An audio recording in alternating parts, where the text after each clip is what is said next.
Problem 66। Problem में कह रहा है 3 चार्ज पार्टिकल को इक्विलैटरल ट्रायंगल के वर्टिसेस पे हमें असेंबल करना है। इसके लिए कितना वर्क करना पड़ेगा, एक्सटर्नल को इसके लिए कितना वर्क करना है। जैसे ये मान लेते हैं इक्विलैटरल ट्रायंगल है, यहां पे चार्ज गिवन है 2 इंटू 10⁻⁵ कूलम और इस वर्टेक्स पे चार्ज है 4 इंटू 10⁻⁵ कूलम और इस वर्टेक्स पे चार्ज है 10⁻⁵ कूलम और ये है 10 सेंटीमीटर, ये भी 10 सेंटीमीटर और ये 10 सेंटीमीटर। 10 सेंटीमीटर का मीनिंग है 0.1 मीटर। तो इस असेंबल को यानी इस सिस्टम को क्रिएट करने के लिए या असेंबल करने के लिए एक्सटर्नल को कितना वर्क करना पड़ेगा। तो प्रॉब्लम में क्या पूछा जा रहा है, वर्क डन बाय एक्सटर्नल। तो वर्क डन बाय एक्सटर्नल क्या होता है, increase in electric potential energy. क्या होता है, increase in electric potential energy means delta U. Delta U का मीनिंग है U2 माइनस U1। U2 क्या है, फाइनल सिचुएशन और U1 क्या है, initial situation. U1 means potential energy, electric potential energy in final position और U1 क्या है, electric potential energy in initial position. तो फाइनल पोजीशन तो ये है, तो इस केस में इसका पोटेंशियल एनर्जी क्या होगा, जैसे दो चार्ज पार्टिकल है Q1 Q2 और ये डिस्टेंस R है, तो पोटेंशियल एनर्जी क्या होगा, K Q1 Q2 by R। एक पेयर के लिए इतना पोटेंशियल एनर्जी है। अब इस सिस्टम का पोटेंशियल एनर्जी क्या होगा, इसके लिए हमें काउंट करना पड़ेगा नंबर ऑफ पेयर। अब यहां पे 3 चार्ज पार्टिकल है, 3 चार्ज पार्टिकल से कितना पेयर बन सकता है, पेयर बनने के लिए 2 चार्ज पार्टिकल चाहिए, यानी 3C2। हमने क्या किया, 3 में से 2 चार्ज पार्टिकल को चूज कर लिया और इससे क्या बनेगा, हमारा पेयर बनेगा। तो इसमें कितना पेयर बन सकता है, इसका नंबर क्या होगा 3C2 और 3C2 क्या हो जाएगा 3 इंटू 2/2। तो नंबर ऑफ पेयर क्या हो गया, नंबर ऑफ पेयर हो गया 3। नंबर ऑफ पेयर क्या हो गया 3। अब देख लेते हैं यहां पर नंबर ऑफ पेयर 3 कैसे मिल रहा है, एक ये पेयर, एक ये पेयर और एक ये पेयर, और एक पेयर के लिए इतना एनर्जी है। तो इस पेयर के लिए कितना एनर्जी होगा, इस पेयर के लिए एनर्जी हो जाएगा K Q1 इंटू Q2। अब Q1 4 है और Q2 2 है, मल्टीप्लाई कर दें, 4 इंटू 2 क्या हो जाएगा 8 इंटू 10⁻⁵ इंटू 10⁻⁵, ये हो जाएगा 10⁻⁻10 अपॉन R क्या है 10 सेंटीमीटर मींस 0.1। इतना एनर्जी हो गया इस पेयर के लिए। इस पेयर के लिए एनर्जी क्या होगा, plus K into Q1 into Q2, इसका मल्टीप्लाई इससे करें 4 into 3 12 into 10 to the power क्या हो जाएगा -10 और अपॉन R का वैल्यू क्या है 10 सेंटीमीटर मींस 0.1 प्लस इस पेयर के लिए एनर्जी क्या होगा K Q1 into Q2 2 into 3 6 into 10 to the power -10 10⁻⁵ into 10⁻⁵, ये हो गया 10 to the power -10 divided by R और R क्या हो जाएगा ये 0.1।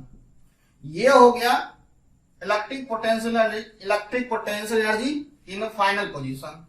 और बिगिनिंग में ये चार्ज पार्टिकल कहां था, बिगिनिंग में ये चार्ज पार्टिकल इनफाइनाइट डिस्टेंस पे था। तो इनफाइनाइट डिस्टेंस पे इसका मीनिंग क्या है, R का वैल्यू 0, तो हर पेयर के लिए क्या होगा, एनर्जी 0 होगा। तो बिगिनिंग में ये लार्ज सेपरेशन में था, तो बिगिनिंग का इनका पोटेंशियल एनर्जी क्या होगा 0। अब इसको सॉल्व कर लेंगे, इसमें कॉमन देख लेते हैं क्या होगा, कॉमन हो जाएगा K इंटू 10⁻⁻10, ये 0.1 और ब्रैकेट में क्या बचेगा, यहाँ पे 8, यहाँ पे 12 और यहाँ पे 6। K का वैल्यू रख दें 9 इंटू 10⁻9 इंटू 10⁻10 अपॉन 0.1 इंटू ये हो जाएगा 26। अब ये 10⁻9 ये 0.1 है, पॉइंट हटाएंगे ऊपर 10 से मल्टीप्लाई करना होगा, ये हो जाएगा 10⁻10 और ये 10⁻10 है, ये कैंसिल हो जाएगा।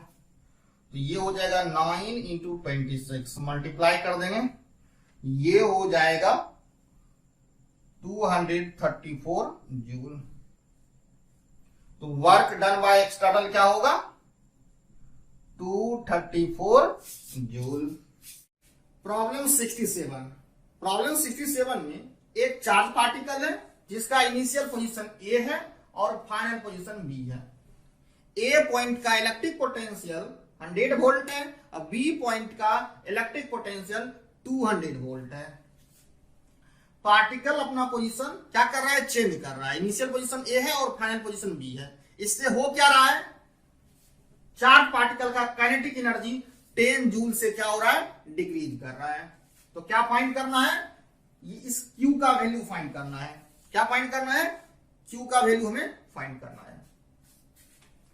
इनिशियल पोजीशन ए है और फाइनल पोजीशन बी है और ए का पोटेंशियल है 100 वोल्ट और बी का पोटेंशियल है 200 वोल्ट।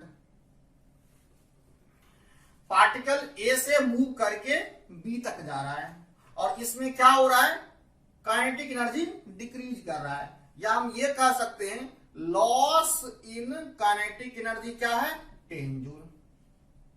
अब काइनेटिक एनर्जी में लॉस हुआ है तो ये एनर्जी, काइनेटिक एनर्जी में लॉस हुआ है तो कोई दूसरा एनर्जी में क्या हुआ होगा, गेन हुआ होगा। और यहां पे फ्रिक्शन नहीं है तो हम ये भी नहीं कह सकते हैं काइनेटिक एनर्जी में जो लॉस हुआ वह हीट में कन्वर्ट हो गया। तो ये 10 जूल जो लॉस हुआ वह कहां जाएगा, वह जाएगा gain in electric potential energy में। कहां जाएगा, gain in electric potential energy. अगर ये पोजीशन, इसको इनिशियल पोजीशन मान लें और इसका पोटेंशियल को हम V1 मान लें और इसको क्या मान लें, V2, चार्ज Q गिवन है। तो लॉस इन काइनेटिक एनर्जी को हम लोग क्या लिखेंगे, gain in electric potential energy, और ये गिवन है 10 joule. Gain in potential energy क्या होगा, ये होगा final potential energy minus initial potential energy. Gain का मीनिंग क्या है, final electric potential energy initial potential energy से क्या है, ग्रेटर है। ये हो गया 10, U2 को क्या लिखेंगे, Q इंटू V2, U1 को Q इंटू V1। 10 और ये Q कॉमन ले ले, ये V2 और ये V1, ये हो जाएगा 10 equal to Q V2 minus V1। V2 क्या है 200 और V1 है 100। अब इसको सॉल्व करेंगे, ये हो जाएगा 10 इक्वल टू Q इंटू 100 और यहां से Q को सॉल्व करेंगे, क्या मिलेगा 0.1 कूलम्ब। ये आंसर होगा। प्रॉब्लम 68 में क्या कह रहा है, दो चार्ज पार्टिकल है, इक्वल चार्ज है और इक्वल मास है। चार्ज पार्टिकल के बीच का सेपरेशन क्या है, 10 सेंटीमीटर है। चार्ज गिवन है और मास गिवन है। अब कह रहा है जब इनके बीच का सेपरेशन वेरी लार्ज हो जाता है तो उस केस में हमें ईच पार्टिकल का स्पीड फाइंड करना है। जैसे मान लेते हैं ये चार्ज पार्टिकल है, मास m है और चार्ज q है और ये सेपरेशन मान लेते हैं r। प्रॉब्लम में m का वैल्यू गिवन है 10 ग्राम। 10 gram means 10 into 10⁻³ kg। Problem में q का वैल्यू गिवन है 2 इंटू 10⁻⁴ कूलम्ब और ये r का वैल्यू गिवन है 10 सेंटीमीटर। 10 centimetre means 0.1 metre. जब इनके बीच का सेपरेशन वेरी लार्ज हो जाता है, अगर हम ये मान लें इनके बीच का सेपरेशन वेरी लार्ज मान लिए, इनफिनिटी मान लिए, तो उस केस में हमें यहां पर स्पीड फाइंड करना है। ये v1 और ये v2, ये मास m है और ये मास m है। अगर हम इन दो पार्टिकल को मान लेते हैं, ये पार्टिकल A है और एक पार्टिकल B। अगर हम A प्लस B को सिस्टम मान लें, क्या मान लें, सिस्टम, तो ये चार्ज पार्टिकल एक दूसरे पे क्या करेगा, रिपल्सिव फोर्स अप्लाई करेगा। इलेक्ट्रिक रिपल्सिव फोर्स अप्लाई करेगा और ये फोर्स इक्वल मैग्नीट्यूड क्या है और अपोजिट डायरेक्शन में है। तो इस पे नेट फोर्स हमें क्या मिला, एफ नेट हमें मिला 0। और एफ नेट 0 का क्या मीनिंग है, एफ नेट इक्वल टू 0, इसका मीनिंग ये है सिस्टम का मोमेंटम क्या होगा, ये कंजर्व होगा, ये चेंज नहीं होगा। इसका मीनिंग है यहां पे जो मोमेंटम होगा वही मोमेंटम यहां भी होगा। तो यहां पे बिगिनिंग में पार्टिकल रेस्ट में है तो मोमेंटम क्या हो गया, बिगिनिंग में ये p कांस्टेंट है तो इनिशियल मोमेंटम इक्वल टू क्या लिखेंगे, फाइनल मोमेंटम। तो बिगिनिंग मोमेंटम क्या है यहाँ पे, a का मोमेंटम 0, b का 0। और फाइनल सिचुएशन में जब डिस्टेंस क्या हो गया, वेरी लार्ज हो गया, उस केस में इसका मोमेंटम क्या होगा, अगर मास m है वेलोसिटी v है, लेकिन ये किस डायरेक्शन में है, लेफ्ट में, इसको निगेटिव ले लें, ये हो जाएगा mg2 और इसका मोमेंटम क्या होगा mv1। और यहां से हम लोग क्या देख पा रहे हैं, v1 इक्वल टू v2, यानी इन्फिनिटी पे इन दोनों का स्पीड क्या होगा, इक्वल होगा। तो मान लेते हैं यह स्पीड क्या है, v है, ये हमने स्पीड v मान लिया। अब क्वेश्चन में पूछा जा रहा है ये स्पीड क्या होगा। तो यहां पे हम लोग कंजर्वेशन ऑफ एनर्जी अप्लाई करेंगे। कंजर्वेशन ऑफ एनर्जी का मीनिंग क्या है, बिगिनिंग में जो एनर्जी है उतना एनर्जी क्या होगा, फाइनल सिचुएशन में होगा। तो इनिशियल एनर्जी क्या है, तो इनिशियल इन पार्टिकल का काइनेटिक एनर्जी 0 है। बिगिनिंग में यहां पर क्या लिखे, from energy conservation, energy conservation, energy conservation से क्या लिखेंगे, तो बिगिनिंग में काइनेटिक एनर्जी क्या है, दोनों ही पार्टिकल का 0 है। और पोटेंशियल एनर्जी क्या होगा, इलेक्ट्रिक पोटेंशियल एनर्जी, ये हो जाएगा k q1 into q2, q1 और q2 दोनों इक्वल है तो क्या लिखेंगे, k q square upon r equal to. और फाइनल सिचुएशन में क्या होगा, काइनेटिक एनर्जी इस पार्टिकल का हाफ mv स्क्वायर, और इतना ही काइनेटिक एनर्जी इसका होगा क्योंकि मास इक्वल है और स्पीड इक्वल है तो क्या करते हैं 2 से मल्टीप्लाई करते हैं। और इलेक्ट्रिक पोटेंशियल एनर्जी क्या होगा, ये हो जाएगा k q square, separation large हो चुका है यहां पे हमने इन्फिनिटिव लिख दिया। अब इसको सॉल्व करना है, कैसे सॉल्व करेंगे, ये हो गया k q square upon r equal to ये 2 और ये 2 कैंसिल, ये हो जाएगा mv स्क्वायर और ये टर्म हो गया 0। और यहां से क्या होगा, ये v स्क्वायर इक्वल टू हमें मिलेगा k q square upon mr। और अब यहां से v इक्वल टू हमें क्या मिलेगा, v इक्वल टू मिलेगा हमें root under k by mr into q. अब वैल्यू रख के सॉल्व कर लेंगे। तो v इक्वल टू क्या है, v इक्वल टू है root under k by m r into q. k का वैल्यू क्या होगा, 9 इंटू 10 टू द पावर 9।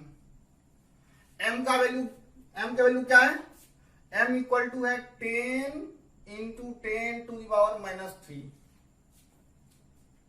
और r का वैल्यू क्या है 0.1 इंटू q का वैल्यू क्या है, q का वैल्यू है 2 into 10 to the power -4 equal to, अब ये 10 और ये 0.1 मल्टीप्लाई करेंगे, ये हो जाएगा 1 और ये 10 टू द पावर -3 ऊपर जाएगा तो ये क्या हो जाएगा 9 into 10 to the power 12 into 2 into 10 to the power -4 equal to 9 को रूट से बाहर निकालेंगे क्या होगा 3 और ये 10 टू द पावर 12 है, ये हो जाएगा 10 to the power 6 into 2 into 10 to the power -4, ये हो जाएगा 3 इंटू 2 6 और 10 to the power 4 into 10 to the power -4, 10 to the power 6 into 10 to the power -4, 10 to the power 2, तो ये हो जाएगा 600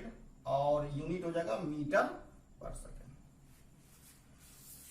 प्रॉब्लम 69 में कह रहा है दो पार्टिकल है जिसका मास इक्वल है और मास गिवन है 5 ग्राम और दोनों ही चार्ज पार्टिकल पे इक्वल अमाउंट का और अपोजिट नेचर का चार्ज गिवन है। अगर ये मान लें पॉजिटिव चार्ज है तो ये यहां पे क्या है, नेगेटिव चार्ज है और चार्ज का वैल्यू गिवन है 4 × 10⁻⁻5 कूलम। बिगनिंग में इनके बीच का सेपरेशन 1 मीटर है। जब चार्ज पार्टिकल को रिलीज करते हैं तो दोनों ही चार्ज पार्टिकल क्या करेगा, एक दूसरे को अट्रैक्ट करेगा। जब अट्रैक्ट करेगा तो इनके बीच का सेपरेशन घटेगा। जब इनके बीच का सेपरेशन 50 सेंटीमीटर हो जाता है उस समय दोनों ही चार्ज पार्टिकल का हमें स्पीड फाइंड करना है। जैसे ये चार्ज पार्टिकल है प्लस और ये माइनस, मास m है, इसका भी मास m है, चार्ज q मान ले तो इस पे चार्ज क्या होगा, -q। m का वैल्यू गिवन है, m का वैल्यू गिवन है 5 ग्राम। 5 ग्राम मीन्स 5 × 10⁻³ kg और q का वैल्यू है 4 × 10⁻5 कूलम। यानी इस पे चार्ज क्या है, 4 प्लस में 4 × 10⁻5 कूलम और इस पे चार्ज का वैल्यू क्या है, -4 × 10⁻5 कूलम और इनके बीच का सेपरेशन क्या है, 1 मीटर। जब इसको रिलीज करेंगे तो ये पार्टिकल इन दोनों के बीच क्या होगा, अट्रैक्टिव फोर्स रहेगा। ये पार्टिकल राइट में मूव करेगा और ये लेफ्ट में मूव करेगा। जब इनके बीच का सेपरेशन 50 सेंटीमीटर हो गया, मान लें ये 50 सेंटीमीटर, 50 सेंटीमीटर का क्या मीनिंग है, 1/2 मीटर। तो उस समय दोनों ही चार्ज पार्टिकल का हमें स्पीड फाइंड करना है। इसका स्पीड हमने v1 मान लिया और इसका स्पीड हमने v2 मान लिया। मास इक्वल है। अब ये चार्ज पार्टिकल और ये निगेटिव चार्ज पार्टिकल, इन दोनों के बीच रिपल्सिव फोर्स, ये अट्रैक्टिव फोर्स लगेगा। कैसा फोर्स होगा, अट्रैक्टिव फोर्स होगा। अगर हम इसको a मान लें, इसको b मान लें, तो ये a है, ये b, ये a और ये b और a प्लस b को सिस्टम मान लें तो सिर्फ और सिर्फ क्या है, अट्रैक्टिव फोर्स है और ये फोर्स इक्वल अमाउंट का होगा और अपोजिट नेचर, अपोजिट डायरेक्शन में होगा। तो इन दो फोर्स का सम यानी नेट फोर्स ऑन सिस्टम क्या हो जाएगा, ये हो जाएगा 0। नेट फोर्स 0 है, इसका मीनिंग है सिस्टम का मोमेंटम क्या होगा, कंजर्व होगा। यानी P1 इक्वल टू क्या लिखेंगे, P2। अब बिगनिंग में मोमेंटम क्या है, ये पार्टिकल रेस्ट में, तो बिगनिंग मोमेंटम हो गया 0। फाइनल मोमेंटम क्या होगा, तो इस पार्टिकल का मोमेंटम पॉजिटिव लेंगे तो mv1, इस पार्टिकल का मोमेंटम नेगेटिव मिलेंगे क्योंकि इसका वेलोसिटी किस डायरेक्शन में है, लेफ्ट के डायरेक्शन में। लेफ्ट को नेगेटिव में मान रहे हैं और राइट को पॉजिटिव कंसीडर कर रहे हैं, तो ये हो जाएगा mv2 और इसको सॉल्व करेंगे तो v1 इक्वल टू क्या मिलेगा, v2। नहीं, दोनों का स्पीड क्या है, इक्वल है। तो मान लेते हैं ये स्पीड v है, हमने स्पीड क्या कंसीडर कर लिया, v। एनर्जी का लॉस नहीं हो रहा है, फ्रिक्शन नहीं है, एनर्जी क्या है, कंजर्व है। तो दूसरा इक्वेशन कहां से लिखेंगे, from conservation of energy, from conservation of energy. इसका मीनिंग क्या है, बिगिनिंग में जितना काइनेटिक एनर्जी होगा, इनिशियल जो एनर्जी होगा, इनिशियल में टोटल एनर्जी और फाइनल टोटल एनर्जी दोनों क्या होगा, इक्वल होगा। यानी ये लिख सकते हैं E1 equal to E2। Beginning में काइनेटिक एनर्जी दोनों पार्टिकल का क्या है, 0 और इलेक्ट्रिक पोटेंशियल एनर्जी क्या होगा, ये हो जाएगा KQ और ये -Q है, तो KQ1 इंटू Q2 यानी KQ into -Q upon R। R का वैल्यू क्या है यहाँ पे, 1। ये हो गया इनिशियल टोटल एनर्जी और फाइनल टोटल एनर्जी क्या होगा, इस पार्टिकल का काइनेटिक, इस पार्टिकल का काइनेटिक एनर्जी क्या होगा, half into m into v1 square. v1 क्या हमने एज्यूम किया है, v, ये हो गया v स्क्वायर और इतना ही काइनेटिक एनर्जी b का होगा क्योंकि मास इक्वल है और स्पीड भी इक्वल है। तो क्या करें, टोटल काइनेटिक एनर्जी के लिए 2 से मल्टीप्लाई कर दें और फाइनल पोजीशन में इनके बीच का सेपरेशन क्या है 1/2 मीटर। तो फाइनल सिचुएशन में इलेक्ट्रिक पोटेंशियल एनर्जी क्या होगा के Q1 Q2 अपॉन आर। तो के Q और Q2 का वैल्यू है -Q और R का वैल्यू क्या है हाफ। अब इसको सॉल्व करेंगे तो ये हो गया -KQ², ये हो गया 2 कैंसिल mv², और ये हो जाएगा -2KQ²। इसको लेफ्ट में ले आए, ये हो जाएगा 2KQ² और ये -KQ² equal to mv²। KQ² equal to क्या मिला mv², और यहां से v² इक्वल टू हमें क्या मिला, v² इक्वल टू हमें मिला KQ²/m। K का वैल्यू क्या होगा 9 × 10⁹ और Q² का वैल्यू क्या है 4 × 10⁻⁻5, इसका स्क्वायर कर दें अपॉन m का वैल्यू क्या है 5 × 10⁻⁻3। अब इसको सॉल्व करना है तो v² इक्वल टू हमें मिला ये 9 × 10⁹ इंटू 4 का स्क्वायर 16 इंटू ये हो जाएगा 10⁻⁻10 और ये हो गया 5 × 10⁻⁻3 इक्वल टू ये हो गया 9 × 16 144 इंटू ये हो जाएगा 10⁻⁹ 10⁻⁻10 तो क्या हो जाएगा 10⁻⁻1 और ये ऊपर जाएगा तो ये हो जाएगा 10⁻2 और ये हो गया 5। तो ये हो जाएगा 1, यहां पे सॉल्व कर लें v² इक्वल टू क्या है 144 इंटू 100 अपॉन 5, ये हो जाएगा 20। सो v² इक्वल टू क्या हो जाएगा √144 इंटू 20। 144 का रूट हो गया 12 और ये √20।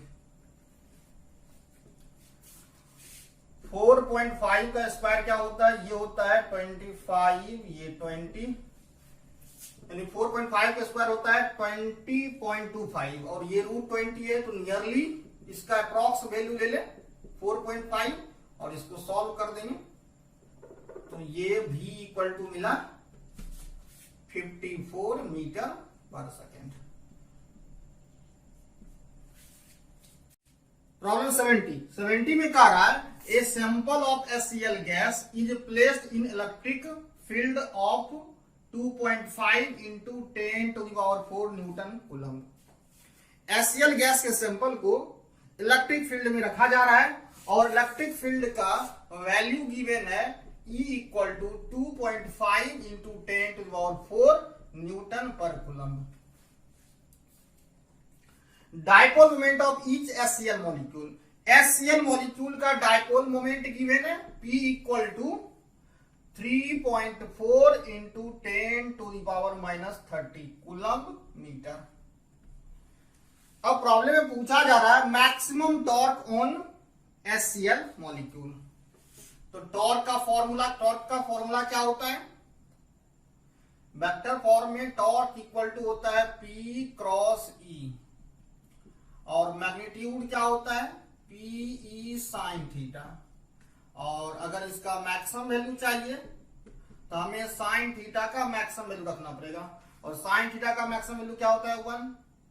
तो मैक्सिमम टॉर्क हो जाएगा PE, P का वैल्यू रख दें 3.4 × 10⁻30 इंटू E का वैल्यू हो गया 2.5 × 10⁴। अब इसको मल्टीप्लाई करना है, ये हो जाएगा 3.4, ये 5/2 इंटू ये हो जाएगा 10⁻26, 2 से 1.7 इंटू 5 ये हो जाएगा 8.5 इंटू 10⁻26। ये क्या है टॉर्क। का मैक्सिमम वैल्यू, और यूनिट क्या होगा इसका, न्यूटन मीटर।